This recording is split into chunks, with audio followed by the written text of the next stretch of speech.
Hey, tonight we're going to step back into the elegant but restrictive world of Victorian England, where love was a carefully orchestrated dance and marriage was more business transaction than romance. We'll discover why being a Victorian wife required skills you never learned in school and strength you never knew you'd need. Hey, if you're enjoying these stories, I'd really appreciate a like or subscribe. I'm curious where you're listening from, so drop a comment with your location and what time it is there.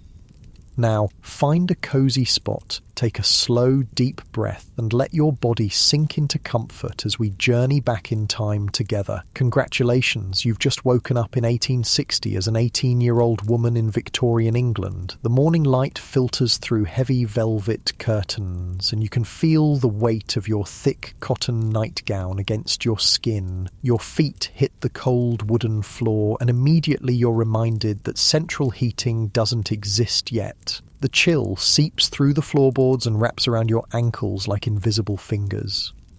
You're about to enter what Victorian society calls your season, and everything in your life is about to change forever. But here's the thing, you don't get to fall in love the way you might imagine. You can't swipe right, you can't text, and you definitely can't be alone with someone you're attracted to. Not even for a minute. Your mother appears in the doorway, her face serious. Today, darling, we begin preparing you for society. Her words carry weight because this isn't about parties or fun. This is about finding a husband, and it's treated with the same gravity as a military campaign.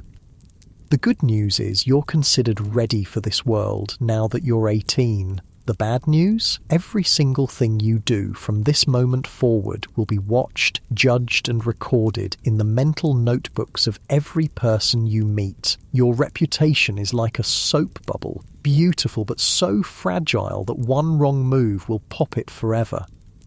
You might think Victorian courtship was romantic, all handwritten letters and stolen glances. And yes, there was romance, but it bloomed under conditions so strict they'd make a modern teenager feel claustrophobic. Every conversation, every look, every tiny gesture had to follow rules that weren't written down anywhere, but everyone somehow knew. Your mother helps you into your stays, the Victorian version of a bra and back support combined. People today imagine these as torture devices, but really they're more like a very structured undershirt. The laces pull snug around your ribs, not crushing but supportive. You can breathe just fine, though taking a really deep breath requires a conscious effort. The stays push your shoulders back and make you stand straighter, and honestly, your posture does look better. Over the stays goes your chemise, a soft cotton layer that feels cool against your skin. Then come the petticoats, layers of white cotton that rustle softly as you move. The sound is oddly comforting, like gentle rain on leaves. Finally, your dress, a morning gown in pale blue wool that makes your skin look porcelain smooth in the mirror. But here's what you're really wearing, an invisible set of rules so complex they'd make modern dating advice look simple. First rule, you cannot, under any circumstances, be alone with a gentleman unless you're already engaged to him. Not for a walk, not for a conversation, not even to step into the next room for a moment. If you want to talk to a man, someone else has to be watching, always. This means your mother, your sister, your aunt, or a paid chaperone follows you everywhere. Think of the most helicopter parent you know, then multiply that by 10. Your chaperone's job is to make sure you never have a chance to do anything that might damage your reputation. And trust me, Victorian society had very creative ideas about what could damage a young woman's reputation.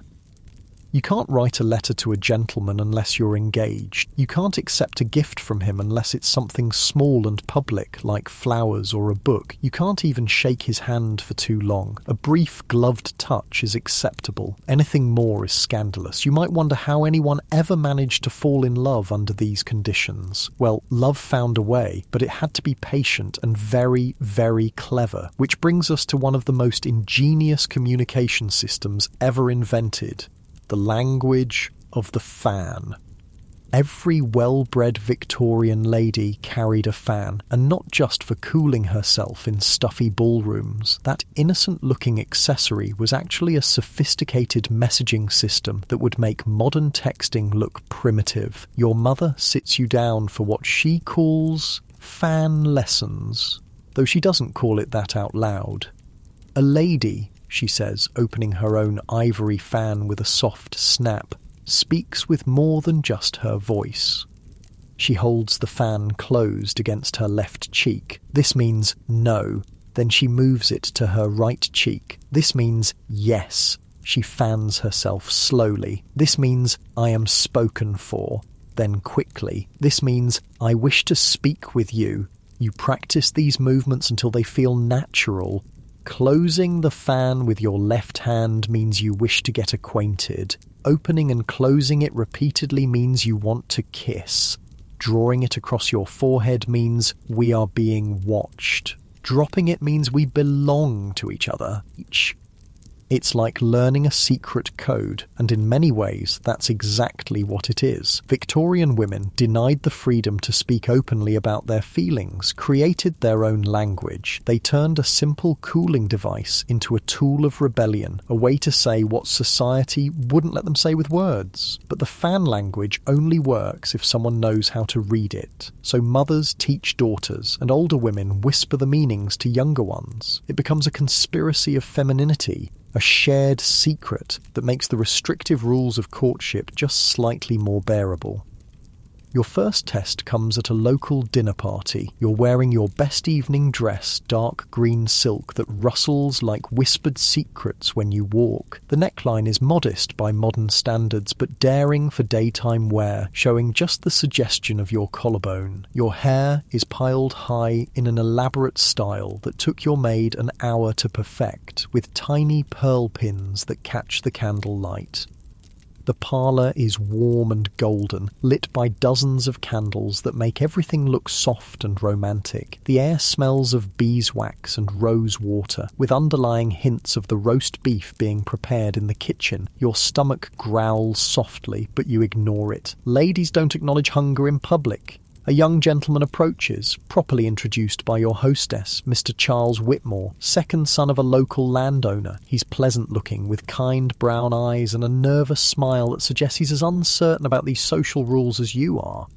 Miss Harrison, he says with a bow that's exactly the right depth, neither too casual nor too formal. I understand you enjoy reading. I do, sir, you reply, conscious that your mother is watching from across the room while pretending to examine the flower arrangements.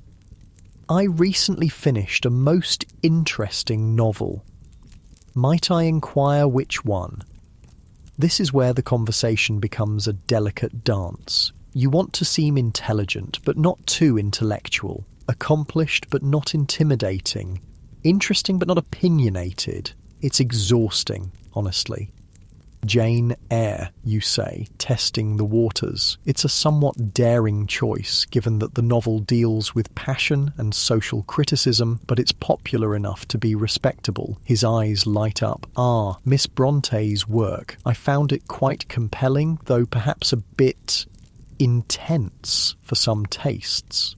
You realise he's testing you too, trying to figure out if you're the sort of woman who can handle intensity or if you prefer your literature as bland as unseasoned soup. You make a decision that feels both brave and terrifying.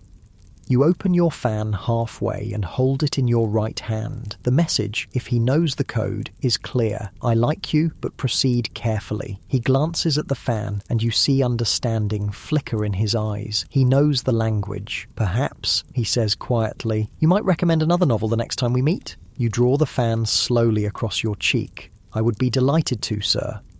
What you've just done is arrange a future conversation without actually arranging anything at all. If your mother overheard, she would hear only polite discussion of literature, but you and Mr. Whitmore have agreed to meet again and continue this careful exploration of each other's minds. The evening continues with more conversations, more careful navigation of social rules. You dance, but only certain dances and only with partners your mother approves of. The quadrille is acceptable because it involves multiple couples and limited physical contact. The waltz is daring because partners hold each other, though still at a proper distance.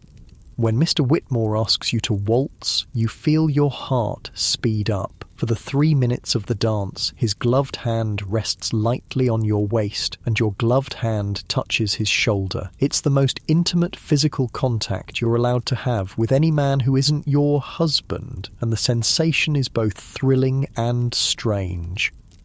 You can feel the warmth of his hand through the layers of fabric. When he guides you through a turn, you catch a hint of his cologne, something woodsy and masculine that makes you slightly dizzy. For just a moment, you understand why these dances are considered scandalous by the strictest members of society. But all too soon, the music ends and he bows while you curtsy. The magical moment is over, and you're back to carefully chaperoned conversation and meaningful glances across crowded rooms.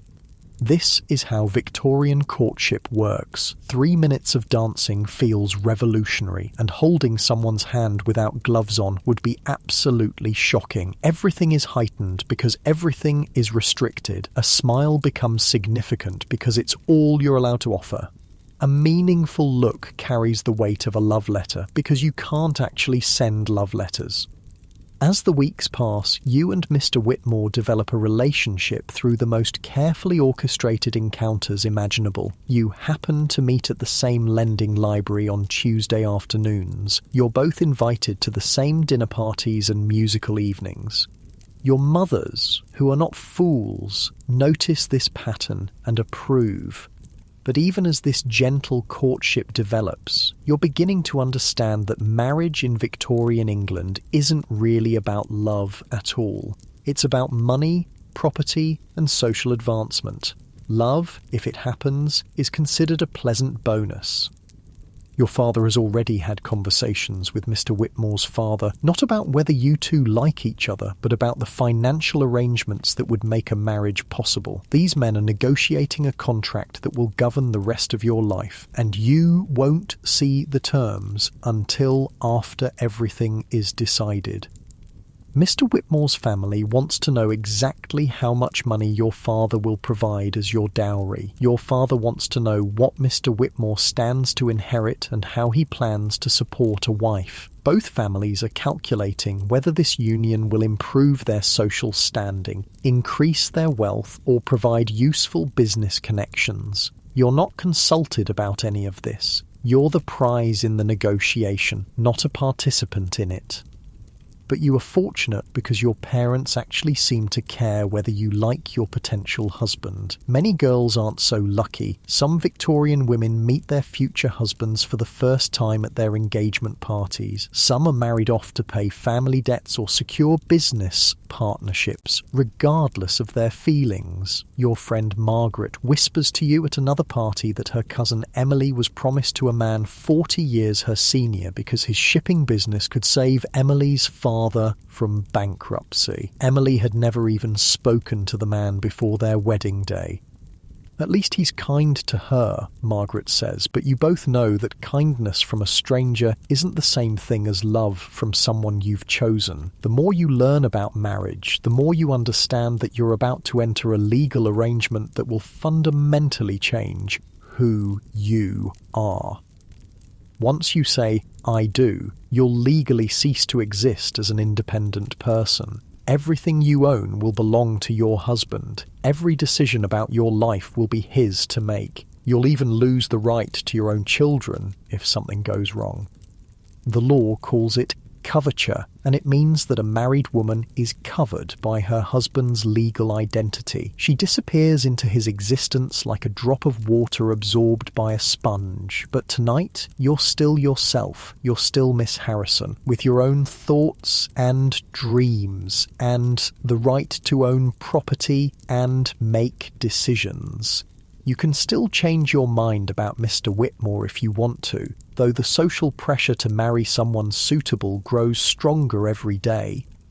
Victorian society doesn't believe in old maids. A woman who doesn't marry is considered a failure, a burden on her family, and slightly pitiable. She'll spend her life dependent on male relatives, moving from her father's house to her brother's house, always a guest in someone else's life. So you practice your fan language and perfect your conversation skills and hope that Mr. Whitmore is as kind as he seems, because this careful dance of courtship is leading to a permanent arrangement that will define the rest of your existence. As you lie in bed at night, listening to the wind rattle the windows, you think about the women who came before you, your mother, your grandmother, all the women who navigated these same rules and restrictions. Some found happiness despite the limitations. Others learned to find contentment in duty and respectability. But all of them, every single one, had to surrender their legal identity and personal freedom in exchange for the social respectability that comes with marriage. It's the price Victorian women pay for security, for a place in society, for the protection of a man's name and income. Tomorrow, you'll put on your stays and your layers of petticoats and your carefully modest dress. You'll practice your fan language and perfect your smile and continue the elaborate dance of Victorian courtship, because this is how women survive in 1860, by following the rules perfectly and hoping the man they marry will be kind. The candle flame flickers in the draught, casting dancing shadows on the wallpaper. Soon you'll blow it out and sleep in the darkness, dreaming perhaps of a future where love and choice walk hand in hand. But when you wake, you'll be back in a world where women's dreams are always secondary to men's plans, and where the greatest adventure allowed to you is the careful navigation of someone else's expectations. Sleep now and rest well, because tomorrow the dance continues, and there's still so much more of this story to tell. The morning arrives when everything changes forever. Mr. Whitmore, now simply Charles in the privacy of your thoughts, has asked your father for your hand in marriage. The negotiation took place in your father's study over brandy and cigars, while you sat in the morning room pretending to embroider and straining to catch fragments of conversation through the heavy oak door. You hear the low rumble of masculine voices, occasional laughter, and the scratch of pen on paper. They're drawing up the marriage settlement, a legal document that will govern every aspect of your financial future, the dowry your father will provide, the property that will be held in trust, the arrangements for any children you might have. Your entire life is being planned and documented in that room, and you're not invited to participate. When Charles emerges, his face is flushed with success and what might be genuine happiness. Your father follows, looking satisfied in the way men do when they've completed a good business transaction. "My dear," your father says, taking your hands in his, "Mr. Whitmore has something to ask you." This is the moment you've been preparing for, but it still feels surreal. Charles takes your hands, his gloves soft against your fingers, and asks the question that will determine the rest of your existence. "Miss Harrison, would you do me the honour of becoming my wife?" You say yes because that's what you're supposed to do, and because you genuinely like him, and because refusing would create a scandal that would follow you forever. But as the words leave your lips, you feel something shift inside you, like a door closing on a room you'll never enter again. The engagement period passes in a whirlwind of preparations. Your mother takes you to London for your trousseau, the collection of clothes and household linens that will see you through your first years of marriage. You spend hours in drapers' shops, running your fingers over bolts of silk and cotton, choosing fabrics for morning dresses, afternoon gowns, and the elaborate evening wear that married women are expected to possess. The wedding dress requires 6 fittings: white silk with tiny seed pearls sewn into intricate patterns, sleeves that button from wrist to elbow with 32 covered buttons each, and a train that requires 2 small bridesmaids to manage. When you stand before the mirror in the dressmaker's shop, you look like a beautiful stranger, a porcelain figurine dressed for display. But beneath the white silk, you're learning lessons your mother never explicitly taught you. Other married women, speaking in lowered voices over tea, share fragments of information about what to expect on your wedding night. The advice is vague and contradictory, leaving you more confused than informed. "Be patient with your husband," says Mrs. Thornfield, a woman who's been married 15 years and has 6 children. "Men have needs that women must accommodate." "Remember your duty," adds Mrs. Pemberton, her voice tight with something that might be remembered pain. "A wife's primary obligation is to provide her husband with heirs." Nobody explains exactly what this duty involves, but you gather it's something physical, probably uncomfortable, and definitely not discussed in polite society. You're supposed to understand through intuition what generations of women have learned through experience, often painful experience. The wedding day arrives with the kind of October weather that makes everything look like a watercolour painting. Golden light slants through the church windows, illuminating dancing dust motes that remind you of fairy tales. Your dress rustles like whispered secrets as you walk down the aisle on your father's arm, and for a moment the ceremony feels genuinely magical. Charles looks handsome in his morning coat, his brown eyes warm as you approach the altar. The vicar's voice echoes in the high-ceilinged space as he leads you through vows that sound romantic until you really listen to the words. "Do you promise to love, honour and obey your husband?" the vicar asks, and you hear the legal weight behind each word. Love might be optional, but honour and obedience are requirements. You're legally promising to submit to Charles's authority in all things, forever. When you say, "I do," you feel the invisible chains of coverture settle around you like a heavy cloak. In the eyes of the law, Miss Harrison dies in that moment, and Mrs. Whitmore is born. But Mrs. Whitmore isn't really a person, she's an extension of her husband, a possession with no independent legal existence. The wedding breakfast is a blur of congratulations, rich food and champagne that makes your head feel light and floaty. Your new mother-in-law kisses your cheek and welcomes you to the family with words that sound warm but feel like a transfer of ownership. You're no longer your father's responsibility, you're now your husband's property. The journey to your new home takes 3 hours by carriage over roads that jar your teeth and make your elaborate hairstyle list dangerously to one side. Charles sits beside you, making conversation about the countryside and the house you'll share, but there's an undercurrent of nervous anticipation that makes both of you speak a little too quickly. Whitmore Hall is smaller than your father's estate, but beautifully maintained, with ivy climbing the stone walls and gardens that show evidence of careful tending. The staff lines up to meet you. Mrs. Crawford, the housekeeper, cook, 2 housemaids, a parlourmaid, and a scullery girl who can't be more than 14. These people will look to you for direction, and you suddenly realise you have no idea how to run a household. Your mother taught you to embroider and speak French and play the pianoforte, but nobody ever explained how to manage servants or plan meals for a week or deal with tradesmen who deliver inferior goods. You're expected to know these things instinctively, or perhaps to learn them through trial and embarrassing error. Mrs. Crawford, a stern-faced woman with steel-grey hair, shows you through the house with the air of someone presenting evidence. The master prefers his breakfast at precisely 8 o'clock, she informs you. Kippers on Tuesday and Friday, eggs and bacon the other days. He takes his tea strong with 1 lump of sugar.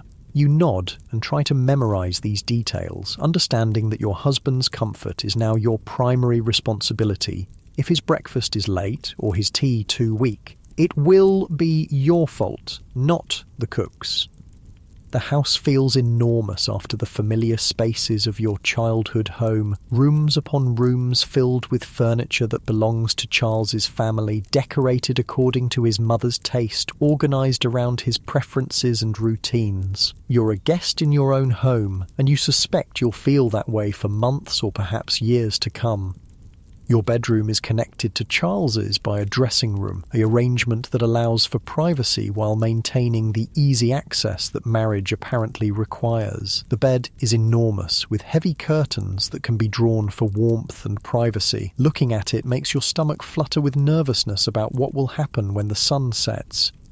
Mrs. Crawford shows you the household accounts, thick ledgers that track every penny spent on candles, soap, coal and food. The previous Mrs. Whitmore, God rest her soul, was very particular about the accounts, she says. She checked every entry and questioned any expense over 2 shillings.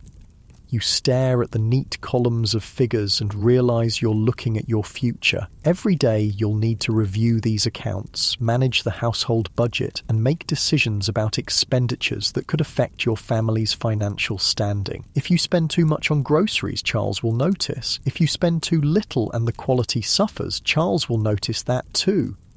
The weight of responsibility settles on your shoulders like a heavy shawl. You're now accountable for the smooth running of a household that employs 6 people and maintains the social standards expected of a gentleman's family. One poorly planned dinner party could damage Charles's business relationships. One incident of poor housekeeping could reflect badly on his social standing.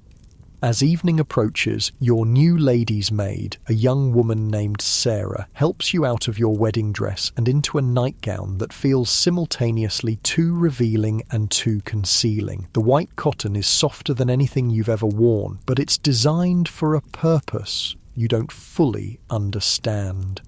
Charles knocks on the connecting door with the kind of politeness that suggests he's as nervous as you are. When you tell him to enter, he appears in a dressing gown that makes him look older and more serious than the young man who courted you with such careful propriety. What happens next is awkward, uncomfortable, and nothing like the romance novels you've secretly read. Charles is gentle and patient, but the physical reality of marriage is startling and painful in ways nobody prepared you for. Afterward, as you lie in the darkness, listening to his breathing gradually slow into sleep, you understand why married women speak of duty rather than pleasure. This is what you've traded your independence for, the legal right to be owned by a man who seems kind but is essentially a stranger, the social respectability that comes with marriage, and the security of never having to worry about becoming an old maid. It's not a bad trade, necessarily, but it's final and irreversible.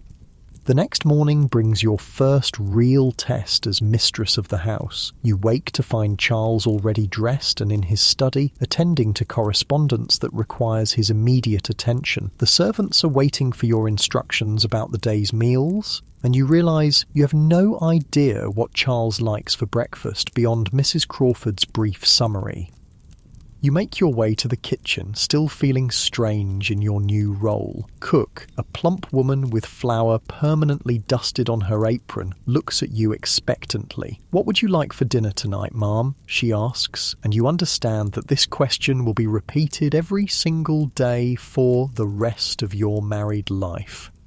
You suggest roast beef because it seems like the sort of thing gentlemen enjoy, and Cook nods approvingly. But then she asks about vegetables and sauces and whether you'll be having soup as a first course, and you realise that planning even one meal involves dozens of decisions you've never had to make. In your father's house, these choices were made by your mother or the housekeeper. You ate what appeared on your plate and never questioned how it got there. Now you're responsible for feeding not just Charles, but any guests he might invite, and you're expected to do it on a budget that balances economy with social expectations. The Morning Post brings your first lesson in how marriage changes even the simplest interactions. A letter arrives addressed to Mrs. Charles Whitmore, and it takes you a moment to realise they mean you. Your own name, the one you've answered to for 18 years, no longer officially exists. You're now defined entirely by your relationship to your husband. Even more disconcerting is the realisation that you can't open the letter without Charles's permission. As a married woman, you have no legal right to receive mail independently. Everything that comes to the house belongs to him, including correspondence addressed to you. Charles finds you staring at the letter in confusion and gently explains that it's from a local ladies' charitable society, inviting you to join their committee. You should accept, he says, and you understand that this isn't really a suggestion. As his wife, you're expected to participate in the social activities that reflect well on his standing in the community. The weeks that follow blur together in a routine of domestic management that's both overwhelming and surprisingly dull. You wake each morning to plan meals, review accounts, and supervise servants. You receive calls from other ladies in the afternoon, making conversation about weather and local gossip while carefully avoiding any topics that might be considered inappropriate. Your days are full but curiously empty. You're busy from morning to night, but the tasks feel disconnected from anything you care about. You're maintaining a household, fulfilling social obligations, and supporting your husband's career, but you're not really living your own life anymore. The charitable committee meetings provide a glimpse into the lives of other married women, and what you see isn't entirely encouraging. Mrs. Blackwood always wears long sleeves, even on warm days, and sometimes winces when she thinks no one is looking. Mrs. Turner speaks of her husband with a deference that borders on fear. Mrs. Hamilton mentions casually that she hasn't been allowed to visit her sister in 2 years because her husband disapproves of the connection. These women smile and chat about organising funds for orphans, but underneath their polite conversations, you sense a current of resigned endurance. They've all made the same trade you've made, surrendering their independence for security, and some of them are clearly having second thoughts. But complaining isn't an option. Victorian wives are expected to be grateful for their husband's protection and support, regardless of how that protection manifests itself. A woman who speaks against her husband publicly faces social ostracism and potential legal consequences. Marriage is a lifetime contract with no escape clause. Charles, to his credit, seems genuinely concerned with your happiness. He asks about your day, listens to your concerns about managing the household, and gently corrects your mistakes without making you feel foolish. But even his kindness comes with an undercurrent of authority that reminds you of your new position in the world. When you suggest subscribing to a literary magazine, he considers the request seriously before deciding it might not be suitable for a lady. When you mention wanting to learn more about managing the household accounts, he explains that such details would only worry your pretty head unnecessarily. His intentions are protective, but the effect is infantilizing.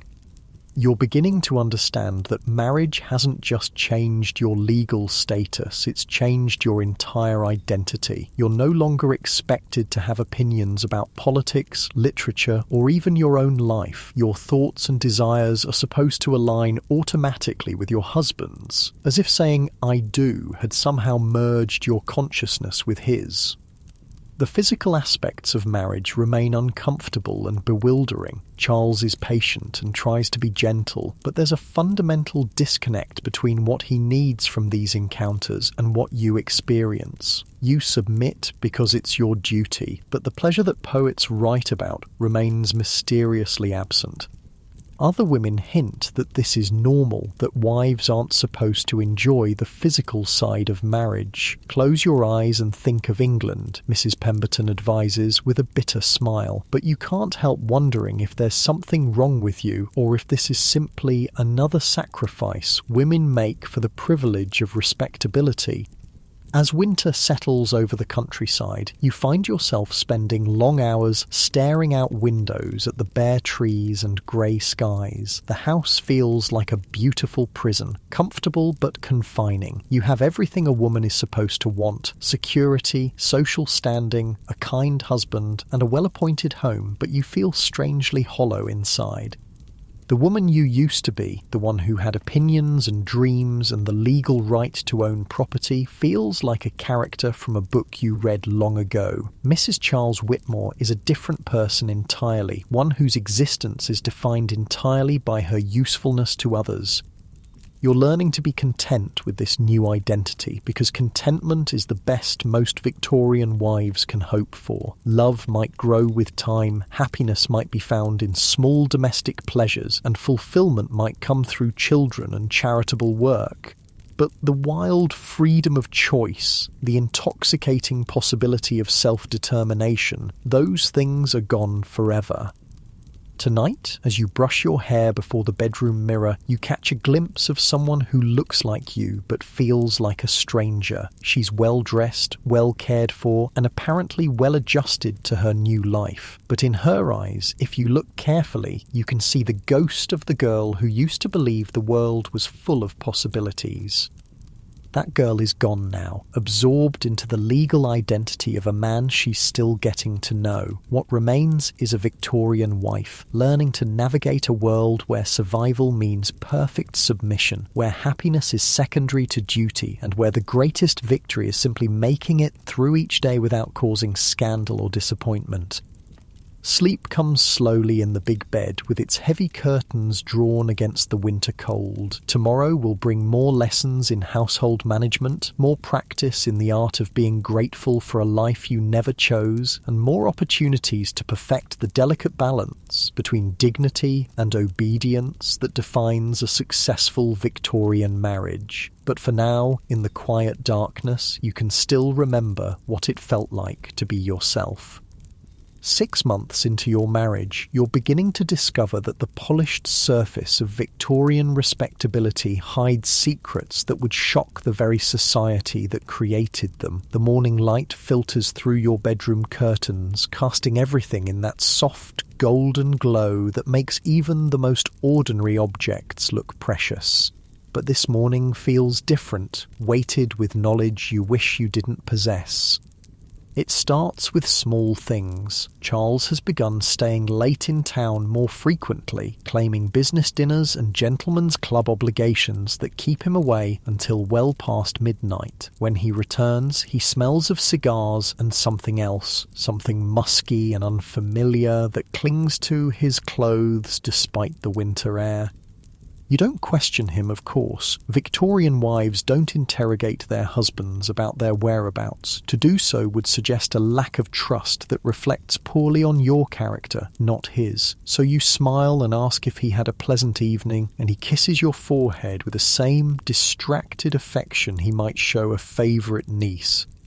But Mrs. Pemberton, during one of your charitable committee meetings, lets slip a comment that chills you to the bone. Men will be men, she says, her voice carrying the weight of bitter experience. The important thing is that they come home to us eventually.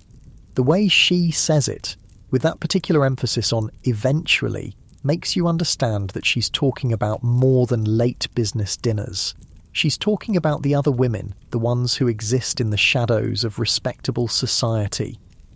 You learn through carefully worded conversations and meaningful glances between the married women in your circle that Victorian men live by an entirely different set of moral rules than their wives. While women are expected to be pure, chaste, and completely devoted to their husbands, men are quietly understood to have natural appetites that occasionally require satisfaction outside the marriage bed.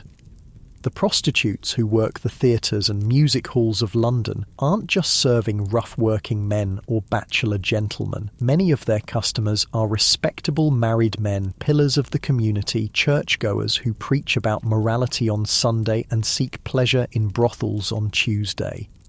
This double standard is so deeply ingrained in Victorian society that it's barely even acknowledged as hypocrisy. Men are seen as having stronger physical desires that can't always be contained within the bounds of marriage, especially when their wives are pregnant, recovering from childbirth, or simply unwilling to participate in activities that bring them no pleasure. But here's the terrible secret that no one warns young brides about. These outside liaisons come with consequences that extend far beyond hurt feelings or wounded pride. Disease, you discover, travels both ways. Mrs. Hamilton, whose husband travels frequently for business, has been declining in health for months. Her skin has taken on a yellowish tinge, and she's developed a persistent cough that worsens week by week. The doctor visits frequently, but speaks only to her husband about her condition, following the Victorian custom that shields women from distressing medical details. but you've overheard enough whispered conversations to understand that Mrs. Hamilton is dying from what the doctor euphemistically calls a female complaint. What he doesn't say, what no one will say out loud, is that her husband brought this illness home from his business trips, like a souvenir from a particularly vicious vacation.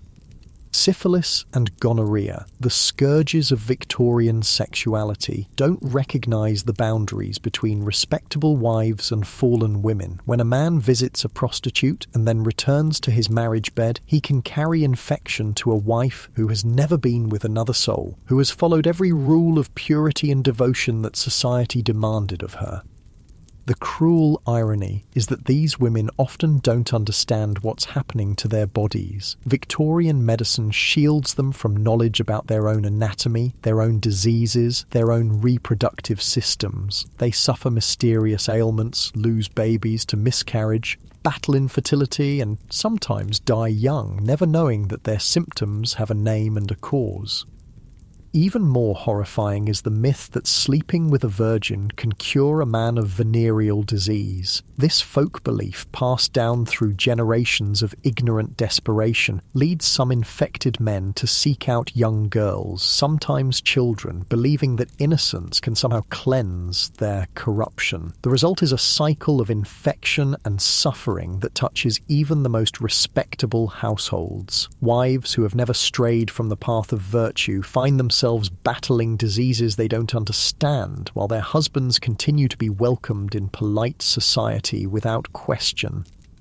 You think about this as you sit in your morning room, reading a letter from your sister who's still safely unmarried and living in your father's house. She writes about books she's reading, exhibitions she's attended, opinions she's forming about political matters.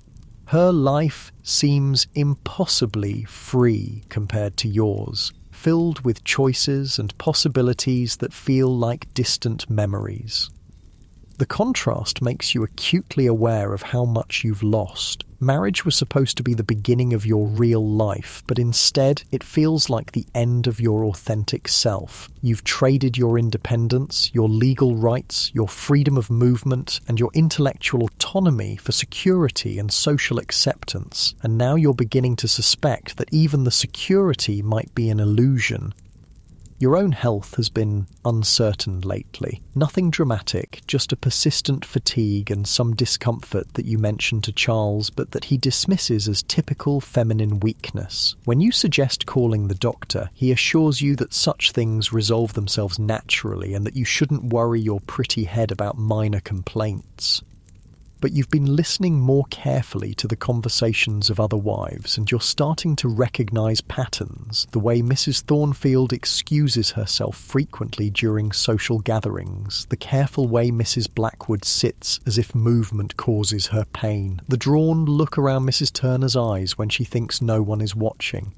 These women are suffering in silence, bound by a code of respectability that prevents them from discussing their bodies, their health, or their marriages with anything approaching honesty. They hint and imply and speak in euphemisms, but they never say outright what everyone understands. That marriage for many Victorian women is a form of sanctioned victimhood.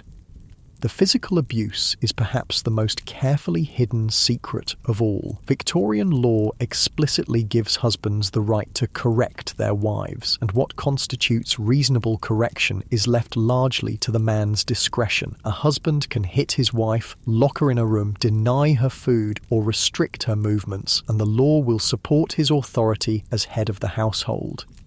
You notice that Mrs. Blackwood always wears long sleeves, even on the warmest days. When she reaches for her teacup, you catch a glimpse of what might be a bruise around her wrist, dark purple against her pale skin. But when you ask if she's feeling well, she smiles brightly and changes the subject to the weather or the latest charitable cause. Mrs. Turner speaks of her husband with a deference that goes beyond mere respect. When his name is mentioned, she becomes smaller somehow, her voice dropping to almost a whisper, her hands folding protectively over her stomach. She mentions casually that she's clumsy, that she often walks into doors or trips on stairs, but the frequency of her accidents seems suspicious. These women have no recourse. Divorce is nearly impossible to obtain and carries such social stigma that it might as well be a death sentence. A divorced woman loses her children, her social standing, her financial support, and often her family's approval. She becomes a pariah, barely better than a prostitute in the eyes of respectable society. Even separation requires proving such extreme cruelty that most judges won't believe a genteel woman could endure it and remain sane. The legal system assumes that any wife complaining about her husband's behaviour must be hysterical, vindictive, or delusional. Her word carries no weight against his reputation as a gentleman. So these women endure. They develop elaborate explanations for their injuries, their illnesses, their sorrows. They support each other through meaningful glances and carefully coded conversations. They create secret networks of information and assistance hidden beneath the surface of their social obligations. You're beginning to understand that you've joined a sisterhood of silent suffering, a community of women who have traded their voices for respectability and discovered that the price was higher than they ever imagined.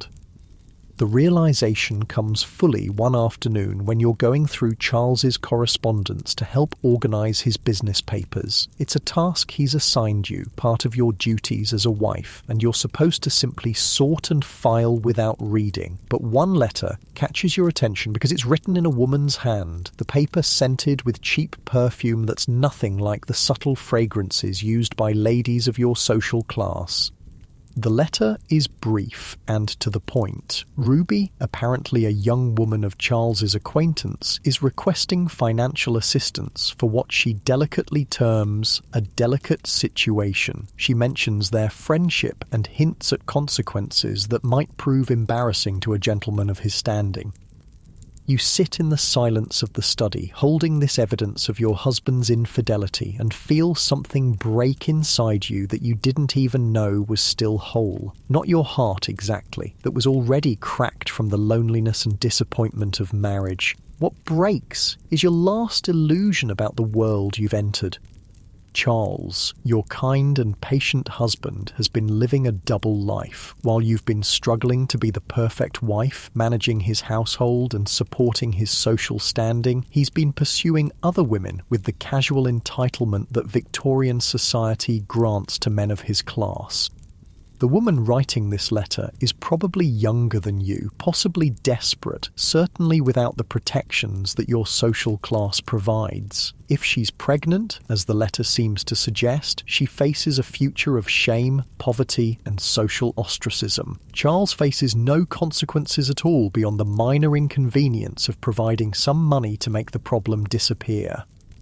You carefully return the letter to its place among his papers and go about your afternoon duties as if nothing has changed. But everything has changed. You now understand that your marriage is not a partnership or even a companionship. It's a business arrangement in which you provide domestic services and social respectability in exchange for financial security and protection from the fate of unmarried women. Love, if it ever existed, was never really part of the contract. That evening, as you sit in the drawing room doing needlework while Charles reads his newspaper, you study his face in the lamplight. He looks exactly the same, kind brown eyes focused on the political news, occasionally commenting on some parliamentary debate or business development. But you're seeing him differently now, understanding that the man you married contains depths of selfishness and entitlement that your naive 18-year-old self never imagined. The worst part is that you can't even be angry with him. Not really. He's behaving exactly as Victorian society expects men to behave. He provides for you financially, treats you with public respect, and fulfills his social obligations as a husband. The fact that he seeks sexual satisfaction elsewhere, that he risks bringing disease into your marriage bed, that he casually exploits vulnerable women, these things are considered normal masculine behavior. You're the one who had unrealistic expectations. You're the one who somehow believed that marriage would involve mutual respect, shared affection, and basic consideration for your well-being. You're the one who was foolish enough to think that the romantic courtship meant something deeper than a successful business negotiation. The needlework blurs in your vision as tears you won't allow yourself to shed threaten to spill over. Victorian wives don't cry about their husbands' infidelities. They accept them gracefully, manage the household consequences discreetly, and maintain their dignity through all circumstances. So you blink back the tears and continue your embroidery, creating tiny, perfect stitches that will last long after everyone who might admire them is dead. Like all Victorian wives, you're learning to find meaning in small, contained activities, to take satisfaction in tasks that require skill but demand nothing dangerous like independent thought or personal expression. The clock on the mantelpiece chimes 9, and Charles folds his newspaper with the satisfied air of a man whose world is exactly as it should be. "Shall we retire, my dear?" he asks, and you nod and smile as if this routine brings you pleasure instead of resignation. In your bedroom, Sarah helps you out of your evening dress and into the white cotton nightgown that signals your availability for whatever Charles might require. The ritual has become mechanical, a series of movements performed without conscious thought or emotional investment. You lie in the darkness afterward, listening to Charles sleep peacefully beside you, and understand that this is your life now. Tomorrow will bring the same household duties, the same social obligations, the same careful performance of contentment. You'll plan meals and review accounts and receive visitors and pretend that your greatest ambition is to please a man who barely sees you as a complete person.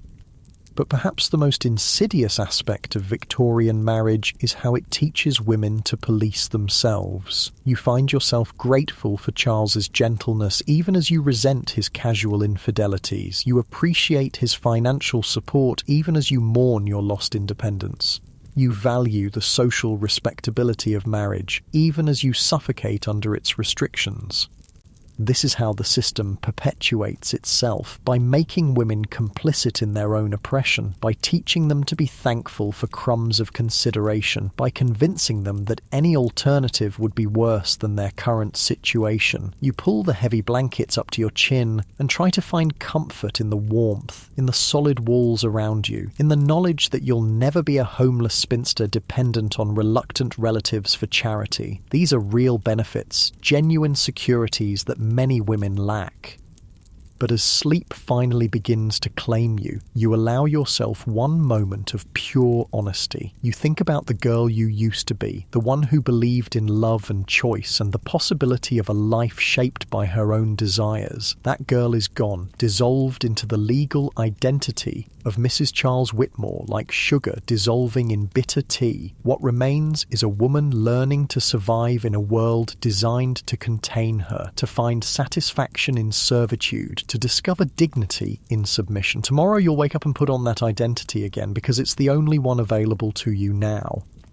But tonight, in the quiet darkness of your marriage bed, you can still remember what it felt like to be free. 2 years into your marriage, you discover that some Victorian wives have found their own solutions to impossible situations. The knowledge comes to you gradually, like a slow poison seeping through the walls of respectable society, carried in whispered conversations and meaningful silences between women who have learned to communicate in codes that men never bother to decipher.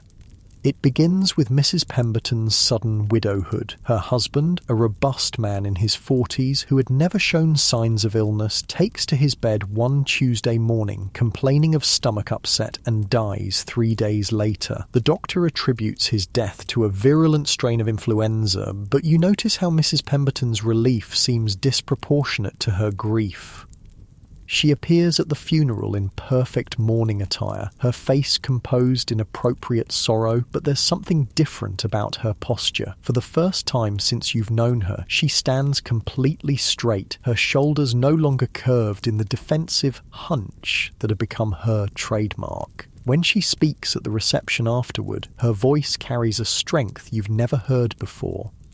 Harold was a traditional husband, she says carefully, accepting condolences with the grace expected of a grieving widow, but when she thinks no one is looking, you catch her flexing her fingers as if testing their mobility, and you notice that the bruises around her wrists are finally beginning to fade.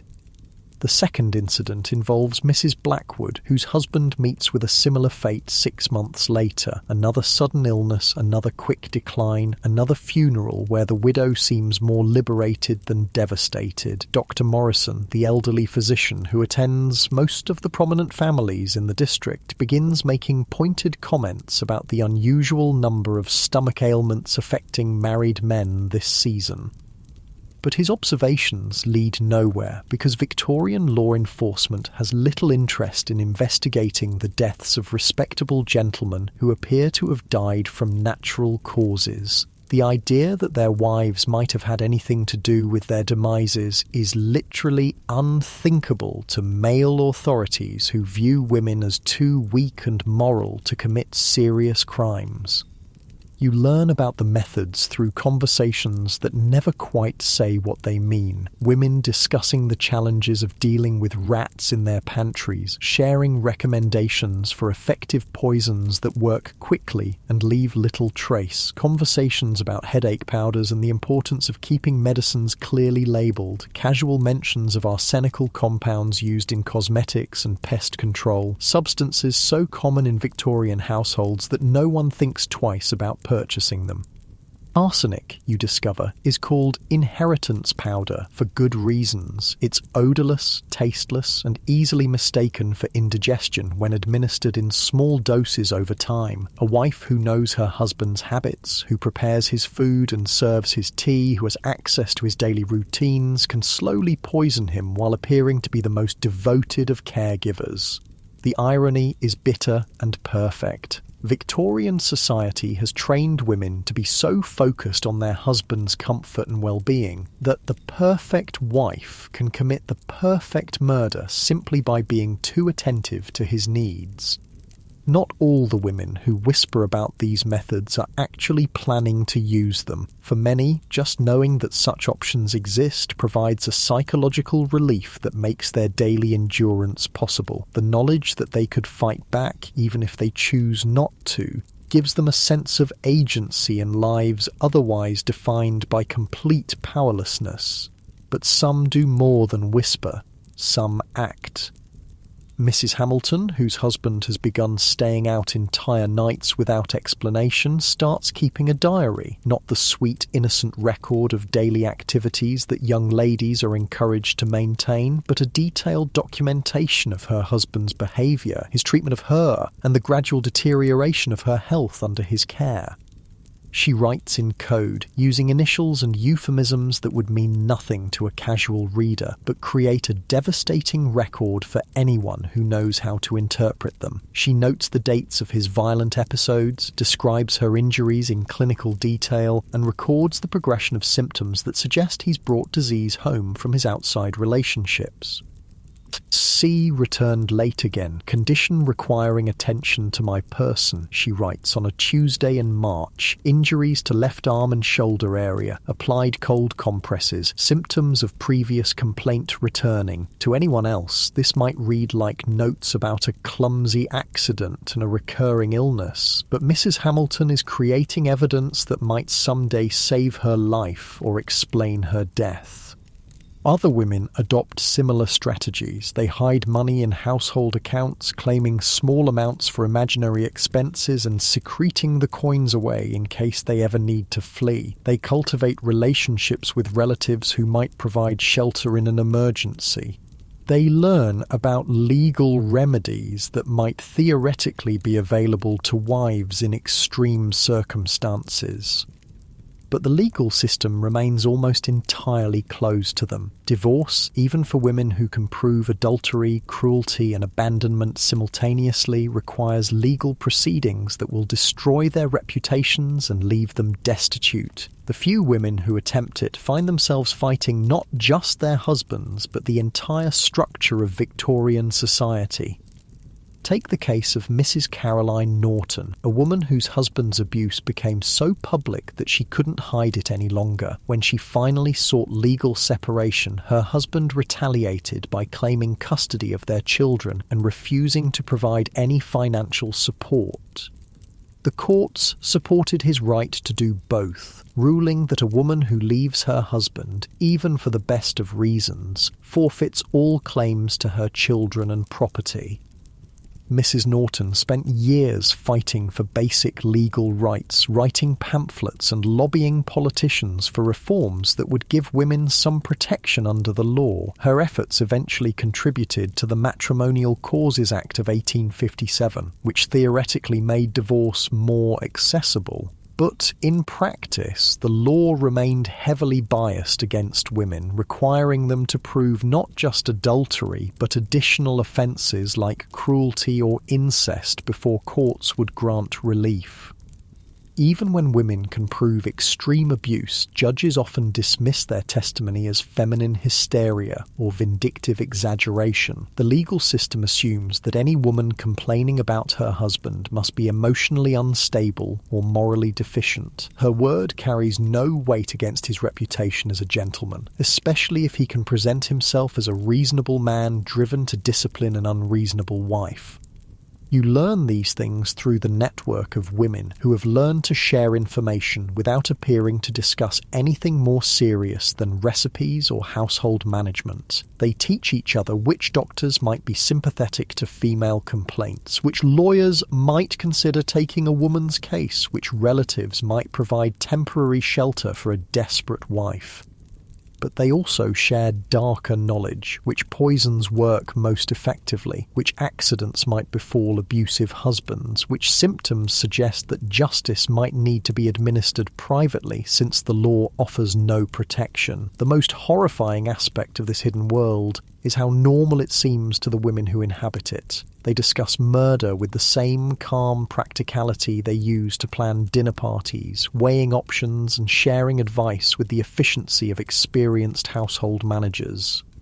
The trick, Mrs. Pemberton confides during a quiet moment at another funeral, is patience. Men expect women to be emotional and impulsive, so they never suspect systematic planning. Her voice is conversational, as if she's discussing the best technique for training roses to climb a trellis. And consistency, adds Mrs. Blackwood, adjusting her mourning veil with hands that no longer shake. Small amounts, regular schedule, careful attention to symptoms. The appearance of devoted nursing care is essential.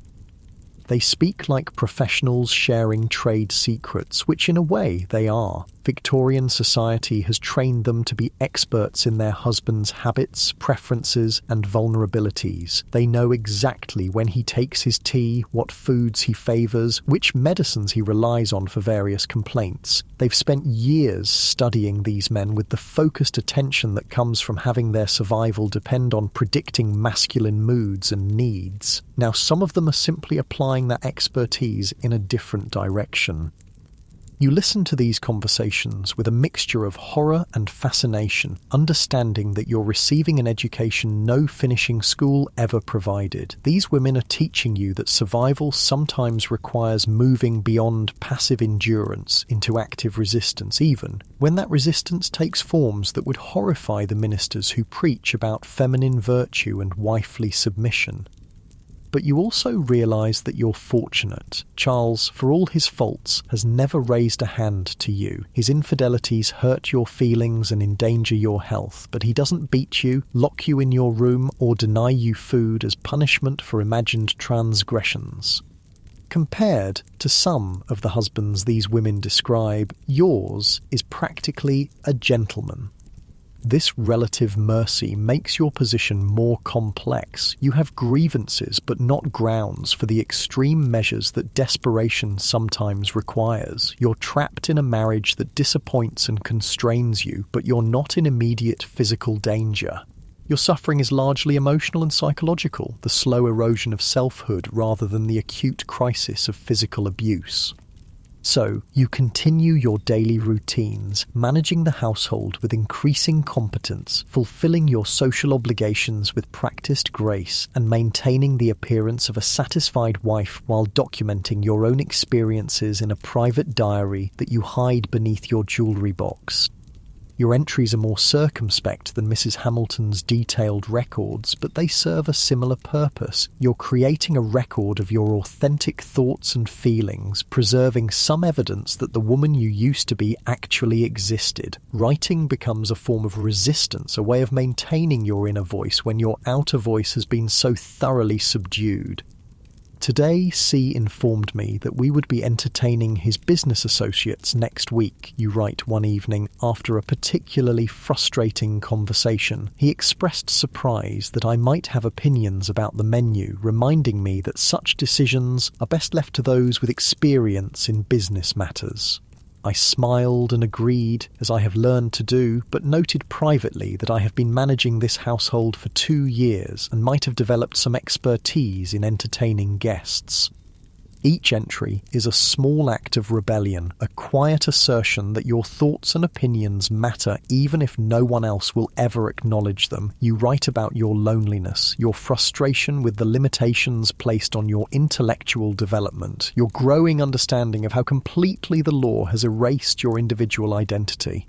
But you also write about small moments of satisfaction, successfully managing a difficult dinner party, helping a servant's child when the local doctor was unavailable, reading a challenging book and forming your own opinions about its merits. These accomplishments may seem trivial compared to the achievements available to men, but they represent the full extent of agency available to a Victorian wife, and you've learned to take pride in mastering them.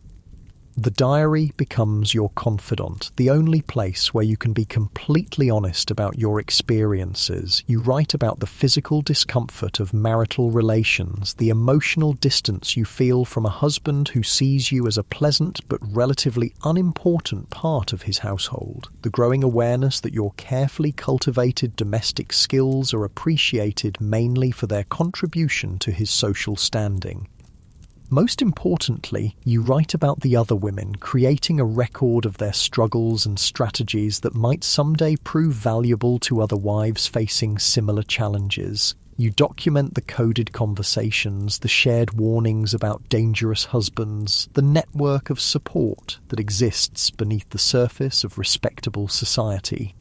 Because you're beginning to understand that this sisterhood of silent suffering is also a sisterhood of quiet resistance. These women support each other through crises that can't be publicly acknowledged, share information that could save lives, and maintain connections that transcend the isolation imposed by their individual domestic arrangements.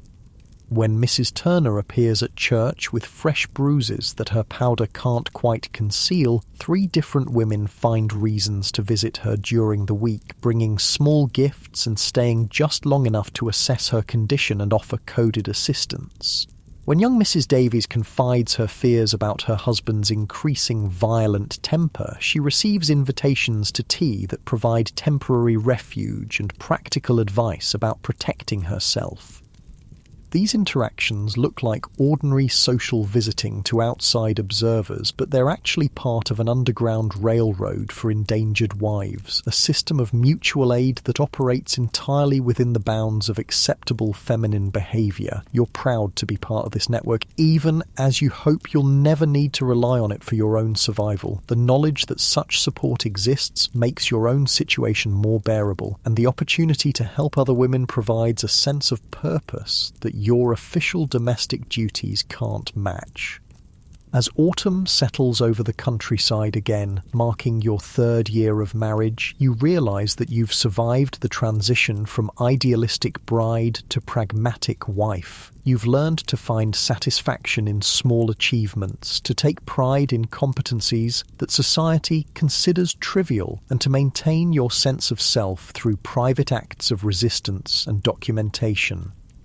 You're not the woman you expected to become when you walked down the aisle in that white silk dress, but you're not the completely erased creature that Victorian law intended to create either. You've found ways to preserve your identity within the constraints of marriage, to build meaningful relationships despite social isolation, and to exercise what limited agency is available to you. Tonight, as you prepare for bed, you feel a quiet satisfaction in your adaptation to circumstances you never chose but have learned to navigate with increasing skill. You've discovered reservoirs of strength you didn't know you possessed, developed strategies for survival that no one taught you, and found community among women who share your challenges. Charles sleeps peacefully beside you, unaware of the complex inner life you've developed or the network of female relationships that sustain you through the difficulties of marriage. He sees a dutiful wife who manages his household efficiently and supports his social standing appropriately. He has no idea that you've become something much more interesting and formidable than the sweet, compliant girl he married. The clock on the mantelpiece chimes midnight as you settle into sleep, grateful for the heavy quilts that protect you from the autumn chill and the solid walls that provide security even if they also represent confinement. Tomorrow will bring more of the same routines, the same careful performance of contentment, the same delicate balance between submission and self-preservation. But you'll face it with the knowledge that you're not alone, that other women have survived similar challenges, and that resistance takes many forms, some of them so subtle that even the most observant husband would never notice them. You've learned to be dangerous in ways that look like devotion, rebellious in ways that appear to be obedience, and strong in ways that men mistake for weakness. Sleep comes easily now, your breathing settling into the slow, steady rhythm of someone who has found peace within circumstances that once seemed impossible to endure.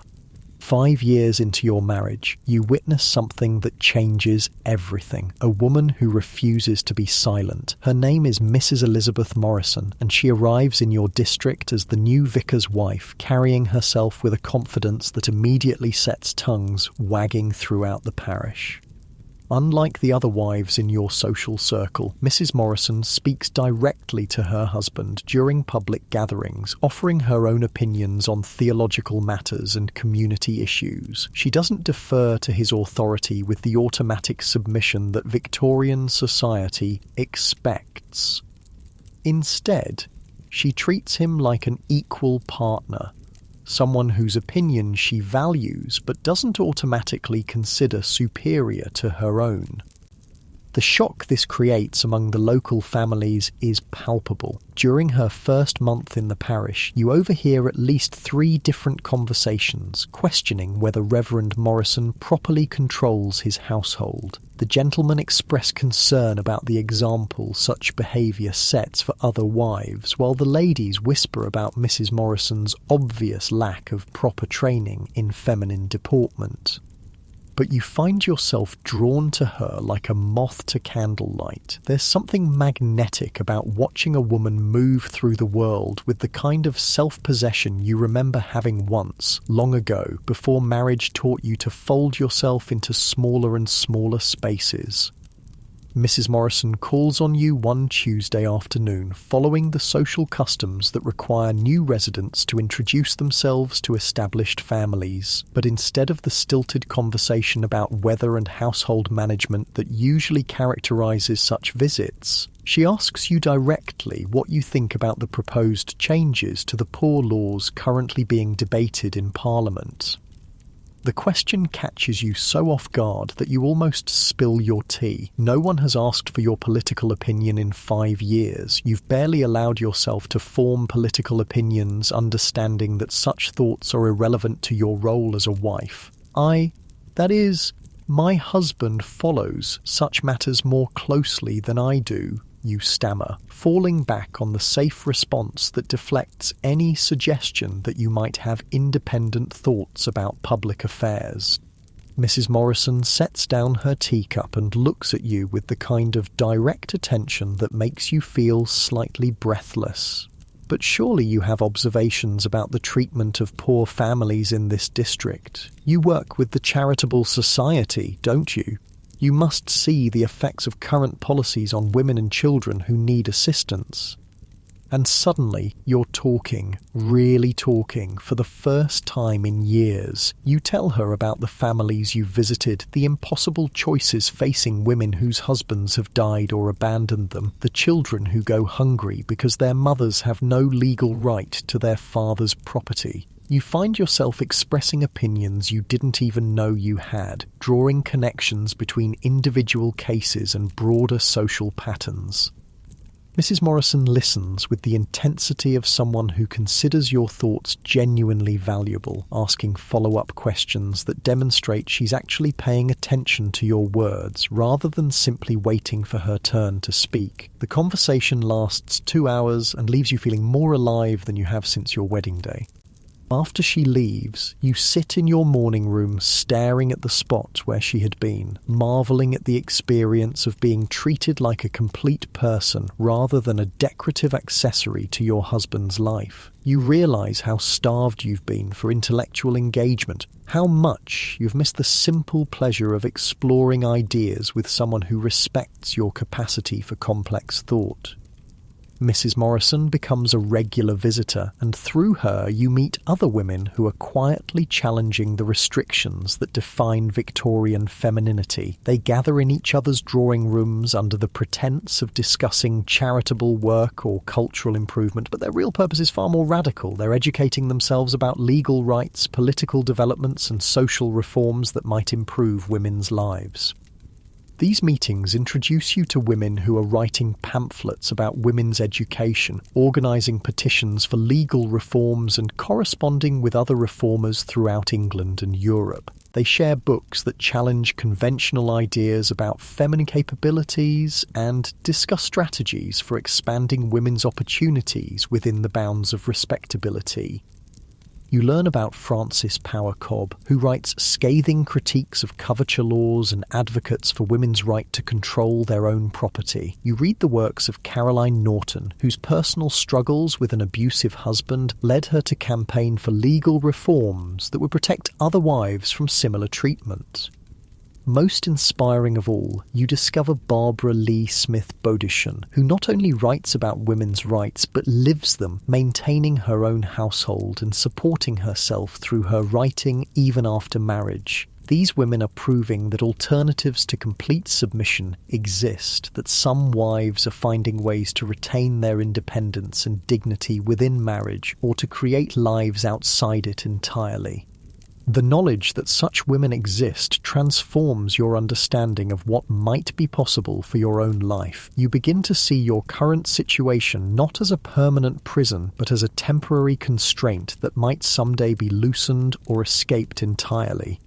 Inspired by these examples, you start making small changes in your own behaviour. When Charles announces his plans for your social calendar without consulting you, you politely express your own preferences instead of simply agreeing. When household decisions affect areas where you have genuine expertise, you offer your opinions with quiet confidence rather than deferring automatically to his judgment.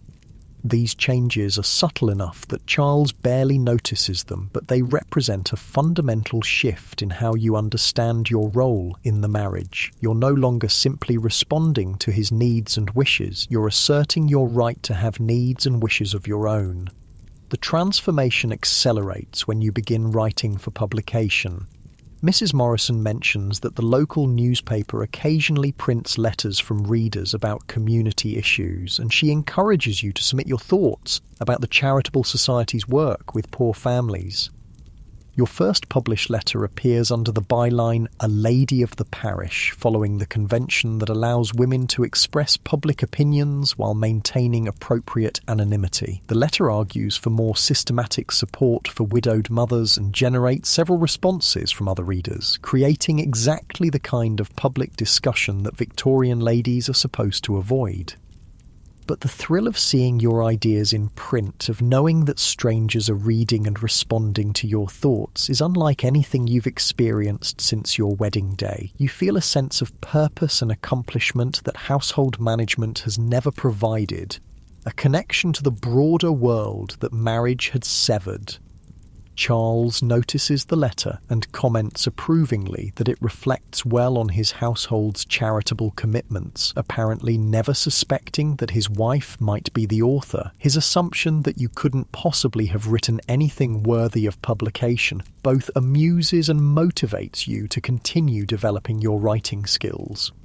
Over the following months, you publish several more letters, gradually becoming bolder in your arguments and more sophisticated in your analysis of social problems. You write about women's education, about the need for legal protections for wives, about the economic pressures that force poor women into prostitution. Each piece represents a small act of rebellion against the silence that Victorian society imposes on married women. The writing also connects you to a broader community of reform-minded women throughout England. You begin corresponding with other female writers and activists, sharing ideas and strategies for advancing women's rights within the constraints of respectable society. These relationships sustain you through the ongoing challenges of marriage while opening new possibilities for personal growth and social contribution. You're still Charles's wife, still bound by the legal and social restrictions that define Victorian femininity, but you're also becoming something more, a voice in the growing movement for women's rights. The changes in your life coincide with broader social transformations that are gradually improving women's legal status.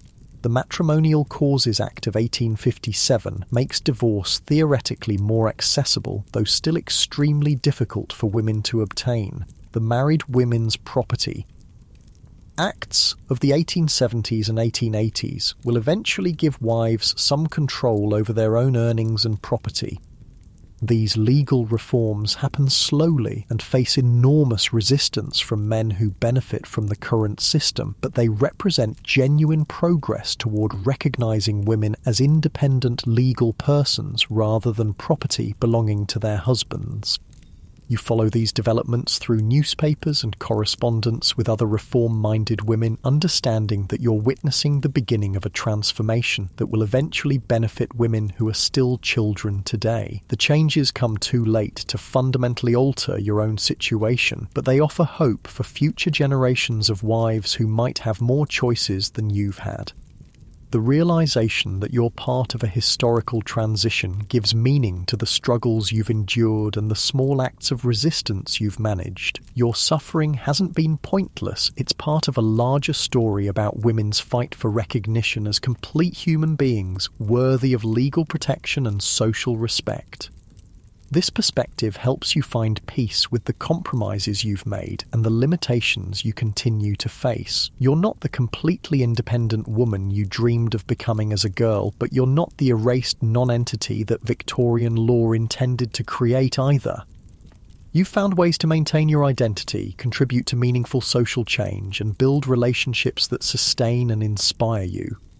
Charles remains largely oblivious to your intellectual and political development, seeing only the efficient household management and appropriate social behaviour that fulfill his expectations of a wife. In some ways, his blindness to your inner life protects you, allowing you to pursue activities that might alarm him if he understood their significance.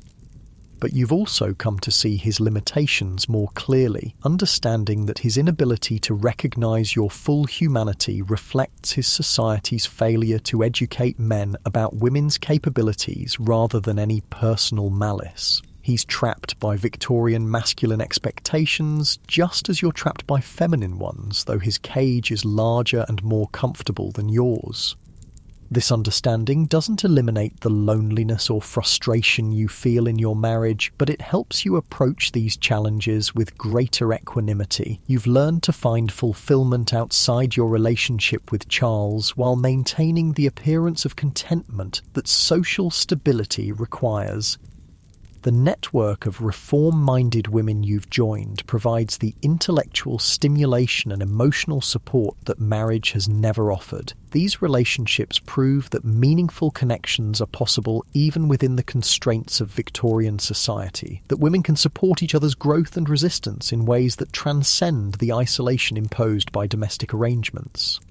As your 10th wedding anniversary approaches, you reflect on the journey that has brought you from naive bride to seasoned survivor and secret rebel. You've learned skills that no finishing school taught, developed strengths that no one expected you to need, and found community among women who share your challenges and aspirations.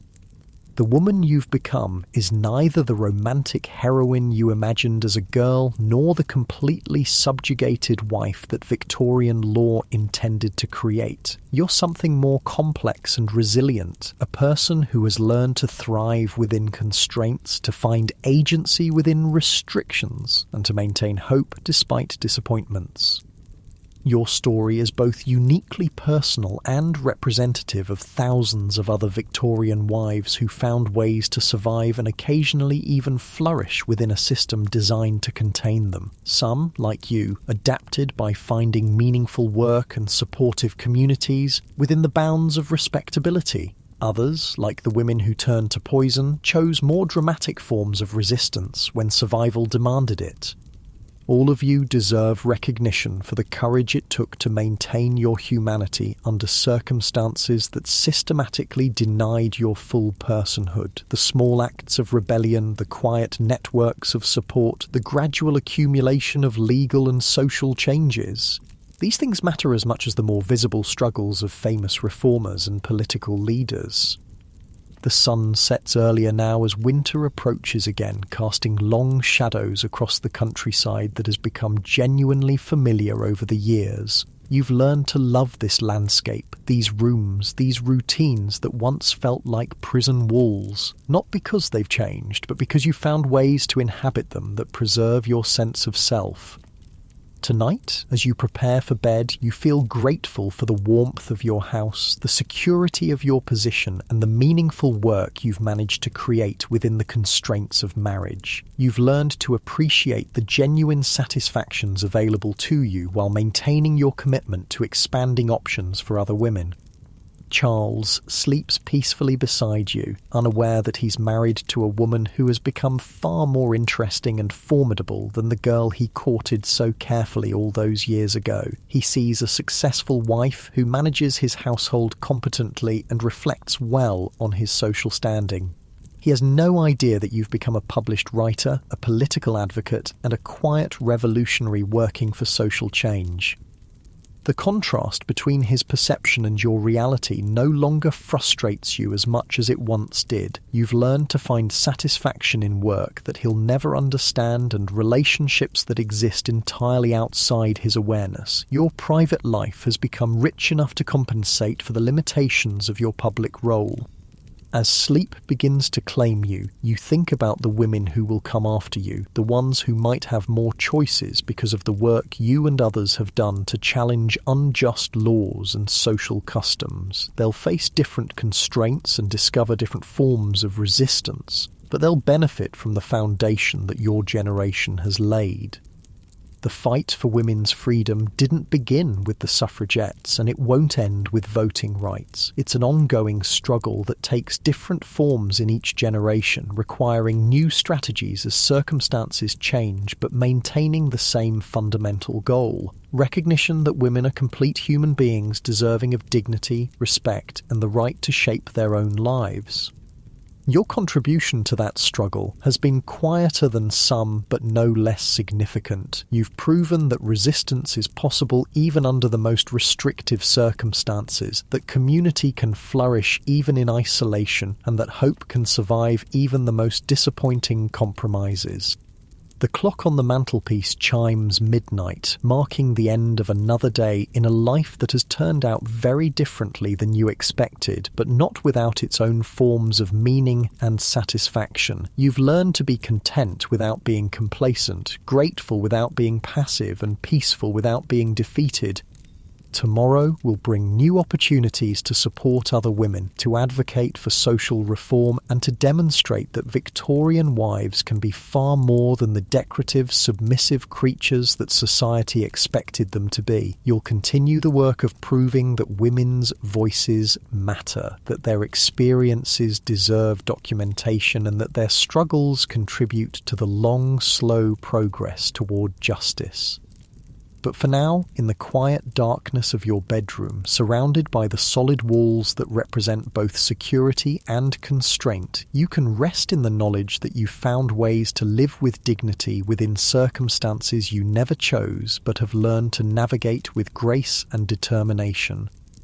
Sleep comes easily these days, your breathing settling into the steady rhythm of someone who has made peace with an imperfect world while maintaining the commitment to making it better for those who come next. You've discovered that survival isn't just about enduring.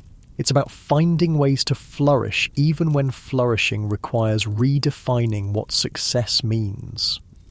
The Victorian era is ending, and with it some of the most restrictive constraints on women's lives. Change comes slowly, but it comes, carried forward by the accumulated efforts of women like you who refuse to disappear completely into their husbands' identities.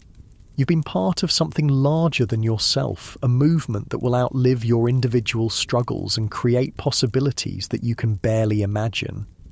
And in the morning, when you wake to another day of careful negotiation between submission and resistance, you'll do so with the quiet satisfaction of knowing that your life has mattered, that your voice has been heard, and that your refusal to be silenced completely has contributed to a story that's much larger and more hopeful than any one woman's experience of marriage in Victorian England.